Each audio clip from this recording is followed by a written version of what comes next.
இந்த kunafa to அவ்வளோ சீக்கிரம் எந்த இடத்துலையுமே கிடைக்காதுங்க, ரொம்ப ரேர் தான். உங்களுக்கு இந்த மாதிரி குனாஃபா டோ கிடைச்சதுன்னா மறக்காம இந்த ரெசிபியை ட்ரை பண்ணி பாருங்க. அவ்வளோ எம்மியா டேஸ்டா இருக்கும். குனாஃபா டோ பார்க்கறதுக்கு இப்படிதான் இருக்கும்.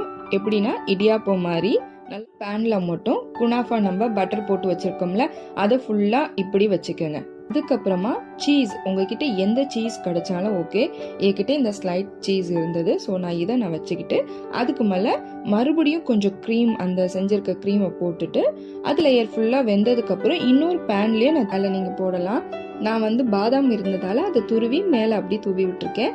வச்சிருக்க அந்த சுகர் சிரப்பை மேல ஊத்தி ஊற வச்சு நீங்க சாப்பிடும் போது செம்ம சூப்பரா இருக்கும். இதுக்குன்னு க்ரீம் சீஸ்ன்னு எல்லா டிபார்ட்மெண்ட் ஸ்டோர்லயுமே இருக்கும். அந்த க்ரீம் சீஸ் கொஞ்சம் காசு அதிகம் வேற, மேல வாங்க அப்பதான் நம்ம எடுக்கும் போது அந்த நூல் நூலா வரும்ல, அதுக்காக தான் அந்த மொசரல்லா சீஸ் போடுறாங்க. நான் அது சீஸ் இல்லாம சிம்பிளா